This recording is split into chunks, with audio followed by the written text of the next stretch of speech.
Bismillahirrahmanirrahim. Perang Dunia Kedua adalah sebuah tragedi hebat yang memporak-porandakan hampir separuh belahan dunia. Seluruh benua Eropa porak-poranda dan kemudian di Asia Pasifik juga porak-poranda. Dari peristiwa tersebut, Perang Dunia Kedua telah menelan korban sangat besar.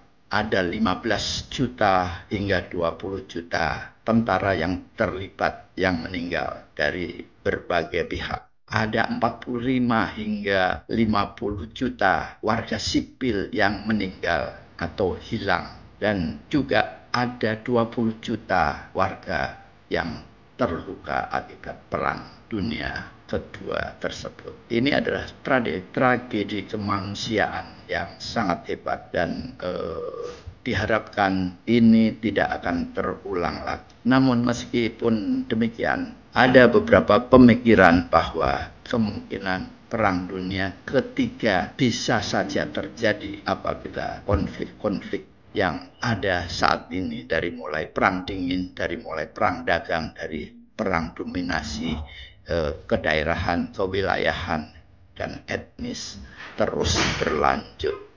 Apabila kita menitik peristiwa Perang Dunia Kedua tersebut, tokoh-tokoh yang terlibat adalah Hitler pastinya, yaitu pemimpin Jerman yang memulai Perang Dunia Kedua ini. Kemudian Winston Churchill, yaitu Perdana Menteri Inggris, yang demikian gagah berani, gegap gempita, dan selalu menggaung-gaungkan pidato-pidatonya melalui radio untuk menyemangati rakyat Inggris, dan juga tentara-tentara yang diterbangkan menuju wilayah Jerman dan menjatuhkan bom-bom, serta tentara-tentara sekutu lainnya yang bergabung dalam serangan di Normandi pada tahun 1944. Berikutnya adalah Presiden Franklin Roosevelt.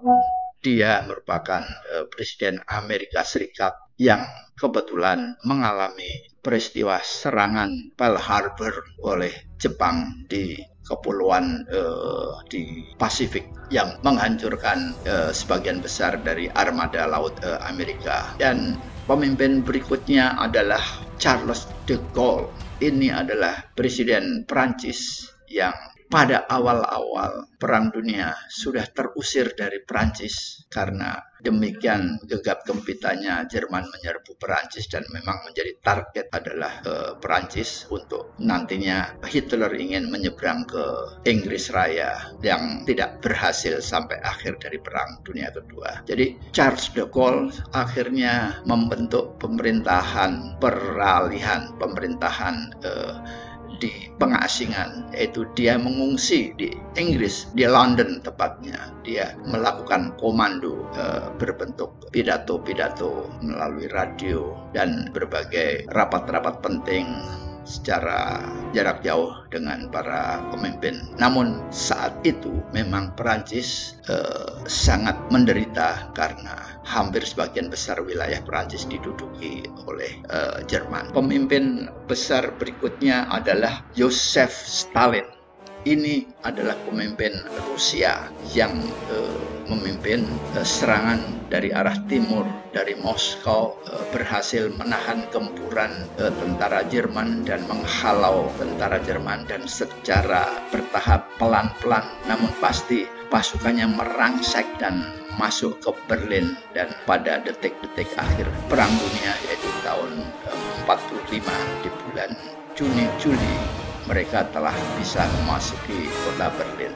Pemimpin berikutnya adalah Mussolini. Mussolini ini adalah sekutu Jerman yang yaitu pemimpin Italia, dan dia melakukan koordinasi di dalam Perang Dunia dengan Hitler, sehingga Hitler diringankan langkahnya karena adanya sekutu Mussolini yaitu di Eropa bagian selatan. Dan yang paling ekstrim, yaitu adalah Kaisar Hirohito dan Marsekal Tojo, Hideki Tojo. Ini adalah pemimpin Jepang yang dengan secara sepihak melakukan serangan ke Amerika pada waktu itu, dan pada saat itu sebetulnya Amerika setengah hati untuk terlibat dalam Perang Dunia Kedua, dan namun dengan diserangnya Pearl Harbor maka langsung serta-merta Presiden Roosevelt melakukan komando untuk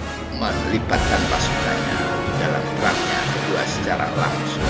Perang Dunia Kedua ini adalah peristiwa yang sangat hebat, dan Indonesia pada waktu itu mengalami juga penderitaan yang semakin hebat, yang tadinya hanya dijajah oleh Belanda, namun kemudian dengan ambisi Jepang untuk menguasai Asia Raya, maka Jepang bisa merontokkan pasukan Belanda dalam sekejap dan mengusirnya, dan Belanda lari terbirit-birit dan serta-merta seluruh wilayah Indonesia dikuasai Jepang. Jepang dalam kondisi itu mengakuisisi berbagai instalasi penting yang kira-kira bisa mensupport peperangan untuk bisa lebih bertahan lebih lama lagi, dari mulai sumber-sumber minyak, kilang-kilang minyak, pelabuhan-pelabuhan. Namun hal yang sangat penting bahwa Jepang sangat agresif membangun lapangan terbang kecil-kecil untuk pesawat terbangnya. Sangat banyak, ratusan bahkan ribuan seluruh wilayah Indonesia. Eko Papa sendiri mengalami tempat-tempat latihan pesawat terbang waktu masih belajar di pendidikan, beberapa kali menemui landasan kecil buatan Jepang, sisa-sisa peninggalan Perang Dunia Kedua. Nah, demikian adalah situasi Indonesia. Sementara di wilayah Eropa perangan sangat hebat dan sehebat-hebatnya, dan secara bertahap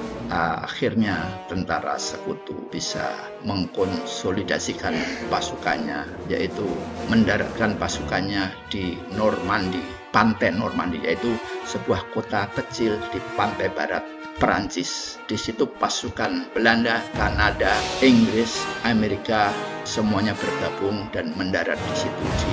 Diberitakan ada ribuan pesawat terbang, ribuan kapal pengangkut, dan ribuan kapal perang. 2 juta pasukan gabungan yang dikerahkan di Normandy, dan itu terjadi pada bulan Juni-Juli 1944, dan itu adalah awal daripada kekalahan Jerman. Setelah serangan ke Normandy berhasil, maka pertahanan Jerman di Prancis semakin porak-poranda. Mereka mundur, dan dalam hitungan hari Paris ditinggalkan begitu saja tanpa pamitan kepada warga Parisnya. Jadi tadinya mereka 3 atau hampir 4 tahun menikmati keindahan kota Paris. Jadi kota Paris masih utuh seutuh-utuhnya, karena Paris adalah lambang keindahan dunia. Jalan-jalannya, bangunan-bangunannya tidak disentuh satupun oleh meriam Jerman. Jadi pada saat tentara sekutu merebut kembali kota Paris masih mulus semulus gadis-gadis kota Parisnya. Jadi di situ sebuah tragedi, dan memang seperti kejadian manusia bahwa di mana di situ ada siapapun bertemu warga Paris, warga Prancis di Paris, meskipun tidak suka dengan orang Jerman, namun karena dijajah, maka dalam kurun waktu 3,5 hampir 4 tahun terjadi kolaborasi. Jadi kota Paris menjadi hidup kembali, semua aktivitas normal, sedangkan negaranya sedang berperang dengan Jerman. Namun orang Jerman menguasai pos-pos pojok-pojok yang penting, dan itu adalah sebuah lelucon,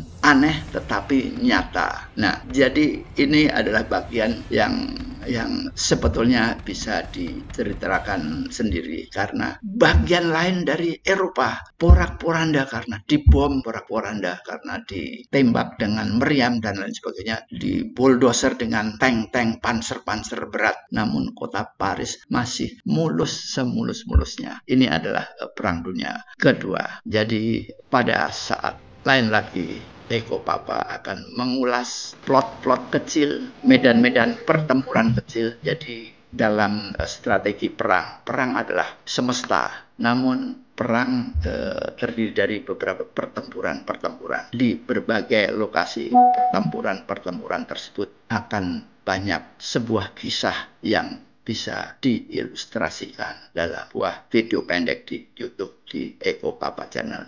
Silahkan dinikmati cerita ini. Nanti kita akan ramu cerita ini dengan latar belakang yang berikan visualisasi dari pertempuran dan perang dunia kedua tersebut. Terima kasih. Jangan lupa subscribe, like, share, dan komen. Apa komennya? Penting komen karena ini adalah peristiwa yang penting. Dan Eko Papa sendiri datang ke Normandy, ke pantai Normandy, 1 hari penuh dari jam 10 berangkat dari Paris 4 jam, jam 7 sampai Normandy jam 11, dari jam 11 sampai jam 3, 4 jam di Normandy. Ada banyak bangunan, ada banyak museum, ada banyak tank-tank yang masih di pantai, ada banyak kapal-kapal yang tinggal separuh rangkanya dan lain sebagainya. Seperti museum hidup, dan di sana banyak peninggalan-peninggalan dan banyak film-film, banyak